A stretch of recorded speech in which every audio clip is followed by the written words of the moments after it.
Hello everyone. We are from Group A2 Soil Mechanic. Our group members are Li Chinying, Li Chuawei, Li Wenxiang, Eim Aini, Lim Siying, Muhammad Zulryan bin Abdullah, Mohd Hafizan bin Abdullah and Mohd Amirul bin Samaruddin. Let's us watch the interview video. Tolonglah jaga korang punya maruah. Maruah ada degree. Saya engineer. Tapi kalau malu tak bila kau engineer, bila orang tanya tak jawab. Malu. Dengan aku tak kisah, aku okey dengan korang. Tapi kalau pakcik-pakcik dia tanya, ni macam mana nak buat? You engineer kan? Engineer. Tapi tanya tak tahu. Malu lah. Malu ke? Malu bagus. Sedar. Sedar. Ada tak, ini standard. Mana-mana orang pun akan macam ni. Right.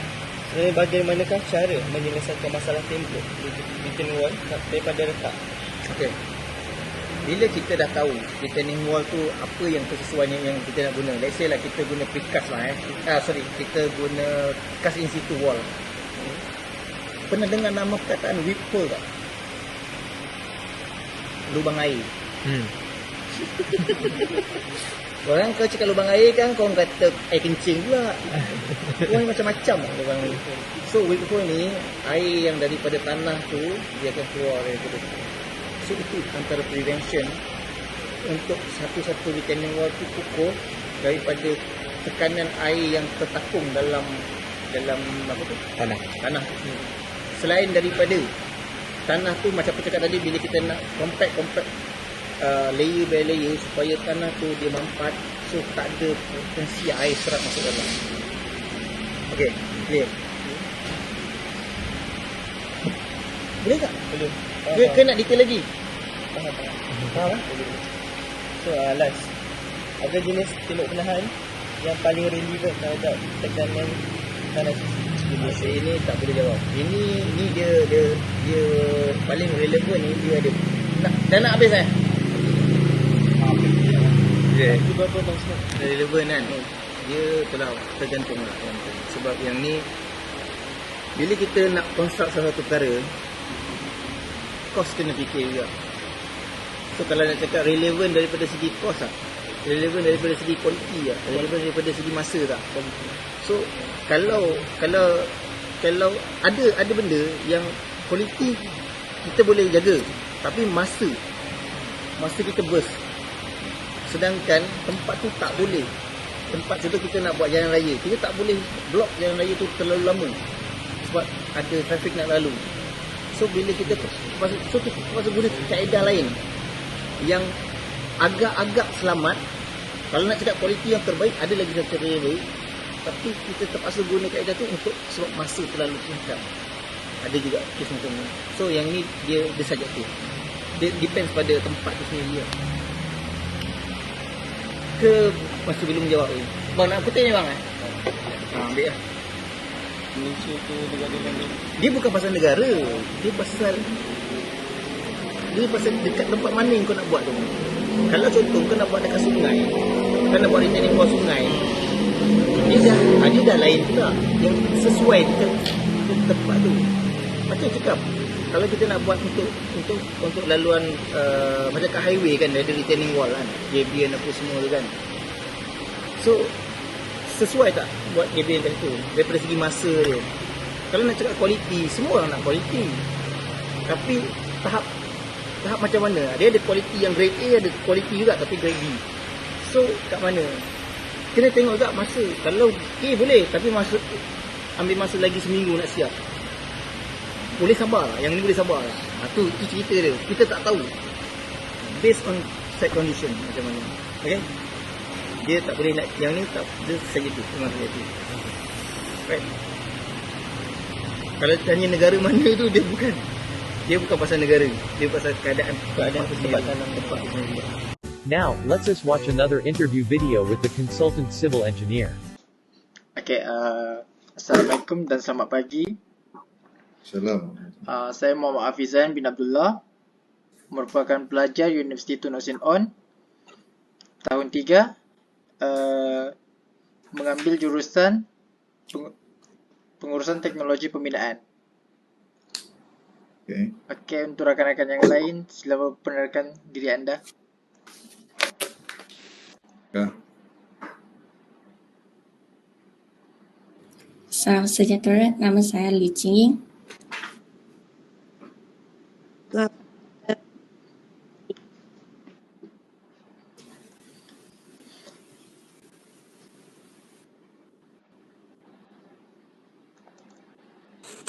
Selamat sejahtera, nama saya Lee Wen Piang.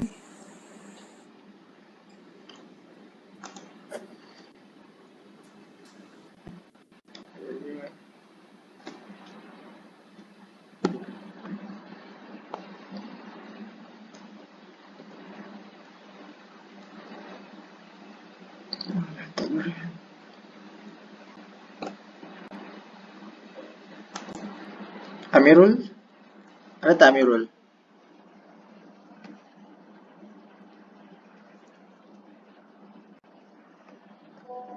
Assalamualaikum, nama saya Muhammad Amirul.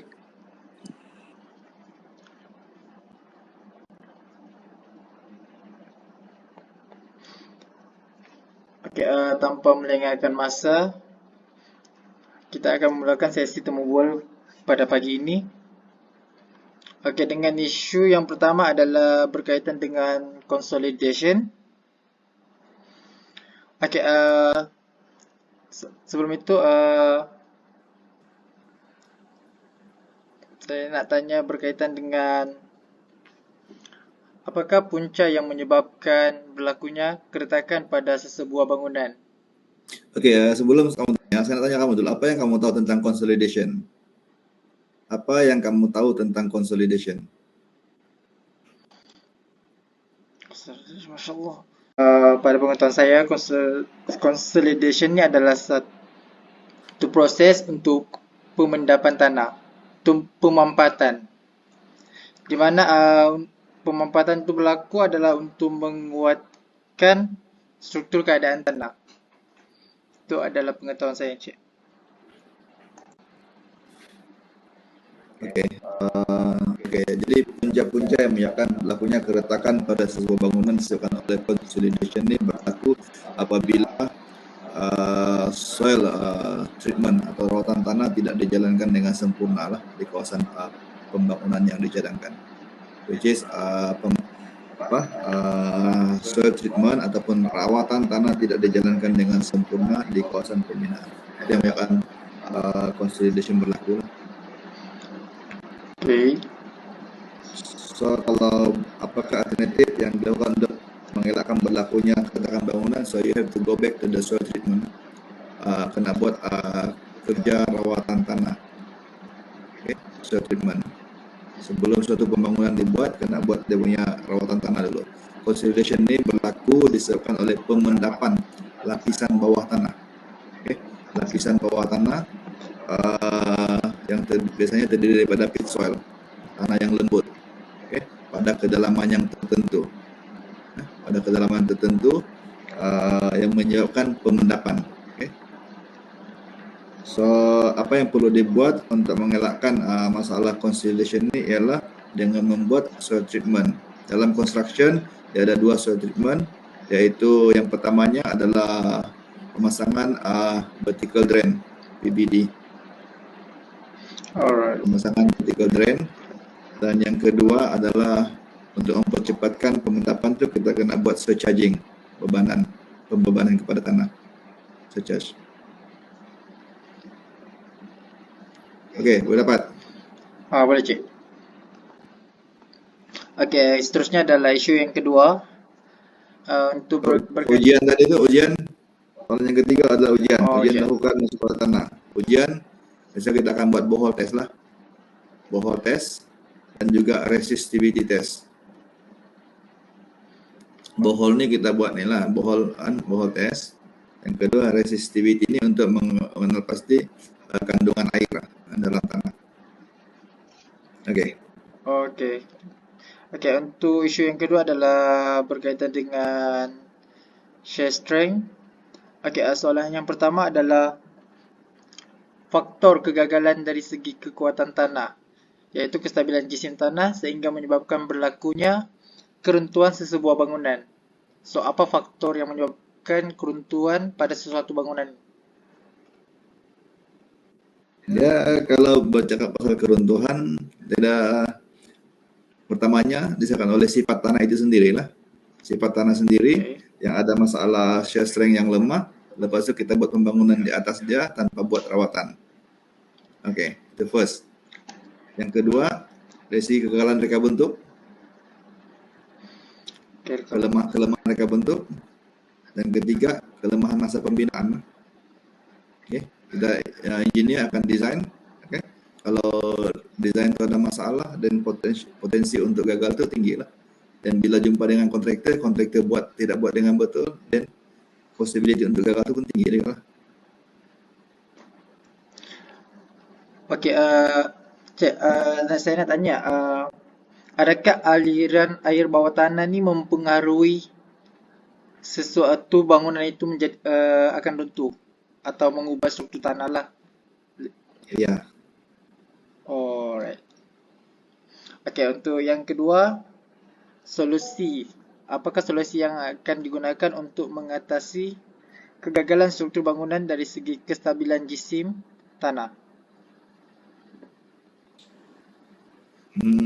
Kena proper reka bentuk lah. Reka bentuk yang proper berdasarkan kepada situasi keadaan tanah lah. Karena reka bentuk geoteknik tu kena buat dengan betul lah. Okey. Okey, untuk yang soalan yang ketiga, apakah kaedah yang akan dilakukan untuk menstabilkan jisim tanah sebelum melakukan aktiviti pembangunan? Sama macam tadi juga tu, dia kena buat soil treatment, kena kenal pasti apa masalah dia, dan buat soil treatment. Okay. Kalau perlu buat replacement, kena buat replacement lah. Dan kalau buat soil treatment, perlu buat soil treatment. Dia akan bergantung kepada keputusan ujian tanah tu lah, apa masalah dia. Ujian tanah ni sama ada dilakukan di tapak bina atau tanah tu akan dibawa ke makmal? Dia kena buat di tapak bina, ambil sampel daripada tapak bina dan bawa ke makmal lah. Oh, okey. Okey, untuk isu yang terakhir iaitu lateral earth pressure. Okey, untuk soalan yang pertama berkaitan dengan isu ini, apakah punca berlakunya kegagalan tembok penahan atau retaining wall terhadap tekanan tanah sisi? Tekanan tanah sisi disebabkan oleh inilah biasa dia akan balik kepada isu reka bentuk juga lah. Kalau kita under design, then mudahlah untuk gagal. Oh, okey. Under design ataupun kontraktor buat dengan tidak betul, then kita juga lah ada banyak kegagalan. Oh, okey. Okey, untuk yang soalan yang kedua, dia berkaitan dengan bagaimanakah cara untuk menyelesaikan masalah tembok penahan iaitu retaining wall daripada retak dan dari segi tekanan tanah sisi. So retaining wall tu kena design dengan proper foundation lah. Dengan foundation yang proper lah kan. Kalau perlu piling, kena piling. Kalau soil bearing capacity dia allow untuk buat dengan setakat strip putting, boleh guna strip putting. Dan yang keduanya kena sediakan sistem pengairan lah. Drainage system yang proper untuk mengelakkan air bertapung di bahagian belakang tu retaining wall. So kena ada provide two weep holes.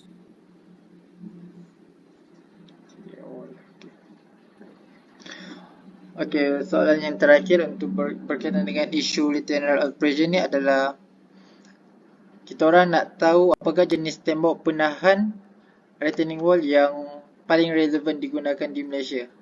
So, pada pandangan Encik lah, suggestkan retaining wall yang boleh tahan lama untuk digunakan di Malaysia. Yang selalu kita guna RC retaining wall. RC retaining wall, tembok konkrit, tembok penahan konkrit. Okey, yang pertama tembok penahan konkrit. Yang kedua gabion wall. Yang paling common ialah tembok penahan konkrit lah. Oh.